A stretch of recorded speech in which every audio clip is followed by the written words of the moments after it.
Okay, let's dive in. Think about this. There's this massive group of chemicals, like all around us, in everyday things. And they could be messing with your health in some pretty serious ways, but quietly, you know, Yeah. almost invisibly. The thing is, you're probably running into them constantly, maybe without even realizing it. Welcome to the deep dive. Today, we are really getting into these substances. They're called endocrine disruptors, or EDCs. Our mission really is to unpack what they are, figure out where they're hiding, often in plain sight, understand their health effects, which are surprisingly broad, and, crucially, give you 10 really practical tips you can use right away to cut down your exposure and hopefully any potential harm. Hmm. This is basically your shortcut to getting informed, getting equipped with knowledge you can actually use to navigate your world a bit more consciously. Exactly. It's about understanding how these chemicals interact with your body on a subtle level. The goal is definitely empowerment, not alarmism, giving you insights that can genuinely make a difference in your daily life. Okay, so let's start right at the basics. What are endocrine disruptors? You said they mimic or interfere with hormones. What does that actually mean in practice? Like, what kind of disruption are we talking about? Yeah, so think of your hormones as messengers carrying vital instructions throughout your body. EDCs are like imposters or signal jammers for that system. They're chemical substances that can either copy and mimic your natural hormones, sending confusing signals, or they can straight up block the real hormones from doing their job. And they can mess with really critical hormones. We're talking sexual hormones like estrogen and testosterone, vital for development, fertility, all that. Also, thyroid hormones, which, regulate your metabolism, and even the hormones involved in your stress response. So it's a pretty fundamental interference with how your body communicates internally. Wow. And these aren't like rare chemicals you only find in specialized labs, right? Yeah. You mentioned some common ones. Oh, definitely not rare. They're unfortunately very common. You've probably heard of bisphenol or BPA. That's a big one. It often mimics estrogen. Then you have phthalates. They're used to make plastics flexible, and they're also in fragrances. They can interfere with hormone production. And PFAS, the forever chemicals, famous from nonstick pans, but they're in lots of other things too. They just build up and don't break down easily. We also see things like flame retardants in furniture and electronics. Triclosan used to be in antibacterial soaps, formaldehyde, parabens in cosmetics, even heavy metals. It's quite a list, a real chemical alphabet soup in our modern environment. And pervasive really is the word. It sounds like they're almost everywhere. Exactly. And it's not just one place. They're in the food we eat, the water we drink, and importantly, the containers holding that food and drink. They show up in office supplies, think ink, toner, textiles too, your clothes, your carpets, your sofa, your whole work environment might have them. Right. And then personal care products too. Yeah. Like soaps, shampoos, makeup. Absolutely. Hygiene products, cleaning supplies, cosmetics, perfumes, makeup, lots of potential sources there, even paints, coatings on walls, electronic devices, and really concerningly, in children's toys and baby clothes. It's hard to find areas of life they don't touch. Okay, so if they're everywhere, what's the actual health impact? What does the science say they're linked to? Well, the research links EDCs to a pretty wide range of health issues. We see connections to problems with development and fertility. These can have really long-lasting effects, obviously. And it goes beyond that, right? I think you mentioned metabolism too. Yes, exactly. There are links to metabolic problems like type 2 diabetes and issues with weight management. Also, disruptions to the immune system, potentially making people more vulnerable to getting sick. And there's evidence connecting them to changes in the nervous system, affecting things like memory and learning capacity. So it really paints a picture of potential interference across, multiple major body systems. Okay, that's a lot. So, given how widespread they are, what can people actually do? This feels like the crucial part. You mentioned 10 suggestions. Right. We wanted to make this really practical, so we distilled it down to 10 actionable things you can start doing.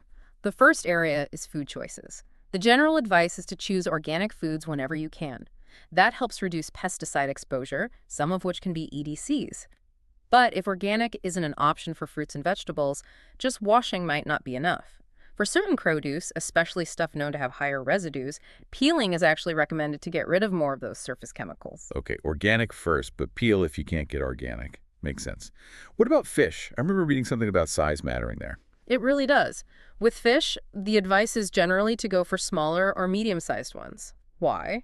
Because larger fish, the ones that live longer and are higher up the food chain, tend to accumulate more heavy metals in their bodies. Things like mercury, lead, cadmium, and those heavy metals are Known neurotoxins. They can cause neurological damage and have been linked to conditions like dementia later in life.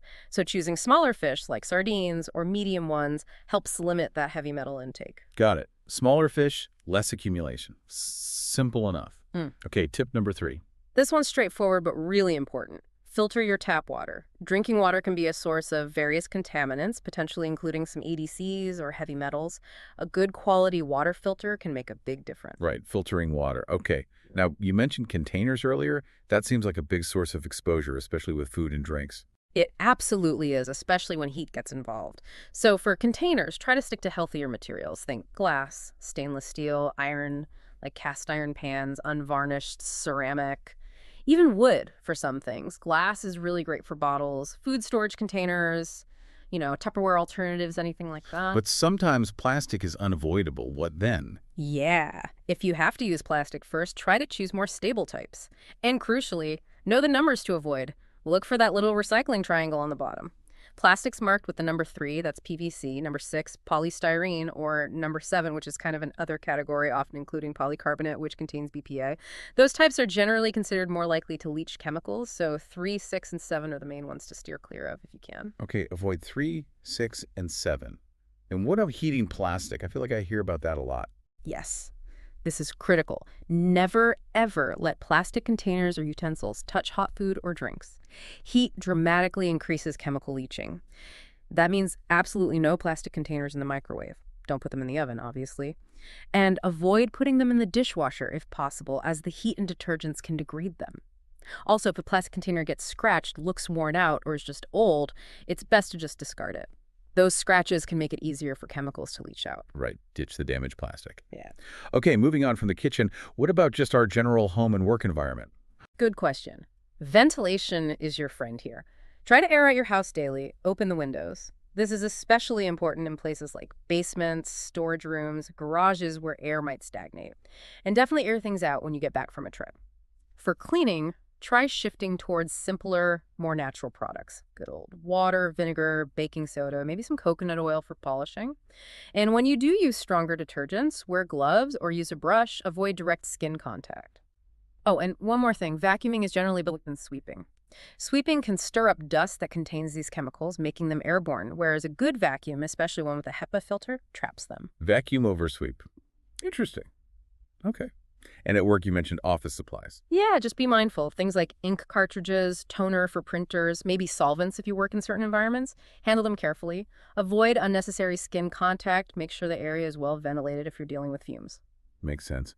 Now, what about for the most vulnerable babies and young kids? Super important area. Their bodies are still developing, so they're extra sensitive.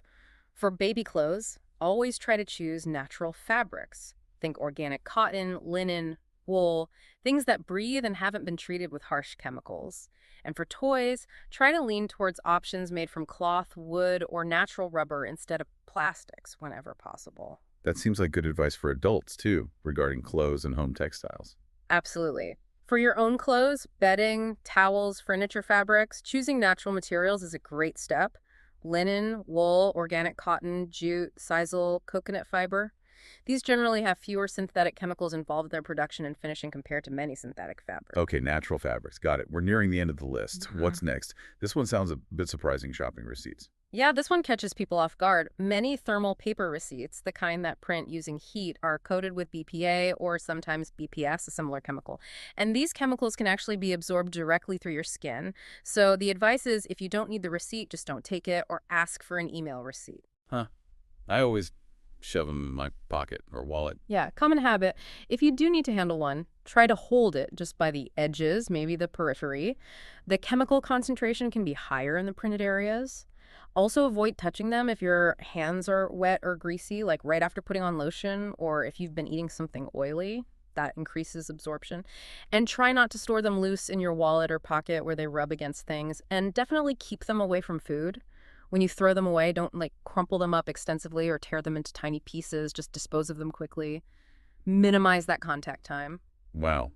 Receipts. Who knew? Okay, final tip. Last one is about your car. When you first get in, especially if the car's been sitting in the sun and it's really hot inside, roll down the windows for a few minutes, let it air out before you crank up the AC. Car interiors can off-gas a lot of chemicals from the plastics, upholstery, flame retardants, especially when heated. Ventilating helps clear out some of those accumulated volatile organic compounds, or VOCs. Ventilate the car before AC. Got it. Okay, so that's 10 really concrete things. It really drives home how these EDCs are in so many parts of our lives. Food, water, containers, clothes, furniture, receipts, even the air in our car. But the good news is, these tips show there are practical steps, small changes you can make every day that can add up to significantly lower your exposure. It feels quite empowering, actually. It really is about taking conscious steps where you can. And, thinking about all this, if we can make these kinds of adjustments in our personal lives, our homes, our habits, it really makes you wonder, doesn't it? How might a deeper, broader understanding of these chemicals start to shift things on a bigger scale? Like, how could it change our consumer choices more widely, maybe even influence industries and how products are made in the first place? That's something to think about.